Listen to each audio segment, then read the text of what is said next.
Sveiki, pakalbėkime apie tai, kas yra lygtis. Lygtis tai lygybė, kurioje yra kintamųjų. Kintamieji lygties viduje vadinami lygties nežinomaisiais. Nežinomieji žymimi mažosiomis raidėmis. X, Y arba Z. Išspręsti lygtį reiškia rasti visas nežinomųjų reikšmes, su kuriomis lygtis tampa teisinga skaitinė lygybė. Jei tokių reikšmių nėra, sakoma, kad lygtis neturi sprendinių. Lygties sprendiniai – tai reikšmės, kurios paverčia lygtį teisingą skaitinę lygybę. Lygtys vadinamos ekvivalentiškomis, jeigu jų sprendinių aibės yra lygios. Arba jos neturi sprendinių. Lygties apibrėžimo sritis nustatoma taip pat, kaip ir reiškinio apibrėžimo sritis.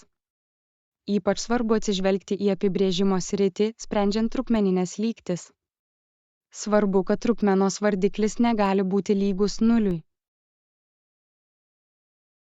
Lygtis A kart X plus B lygu nuliui, kur A ir B priklauso realiųjų skaičių aibei.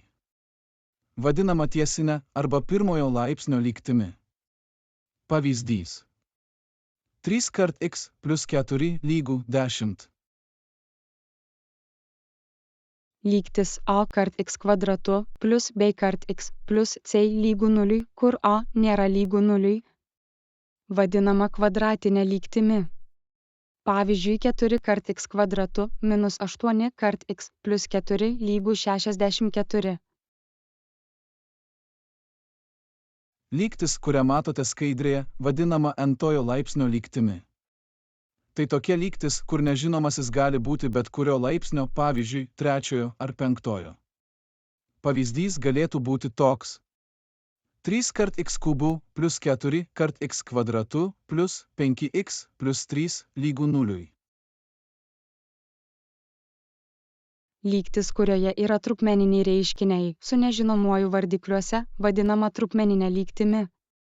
Pavyzdžiui, 3x minus 4 padalinta iš 2 minus x lygu nuliui yra trupmeninė lygtis.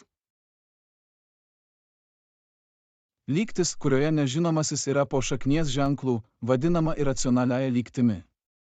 Pavyzdžiui, kvadratinė šaknis iš x kvadratu minus 4x plus 3 lygu 6 yra iracionalioji lygtis. Lygtis, kurioje nežinomasis yra po modulio ženklu, vadinama lygtimi su moduliu. Pavyzdžiui, modulis 3 kart x minus 7 lygu 5 yra tokia lygtis. Ačiū, kad žiūrėjote.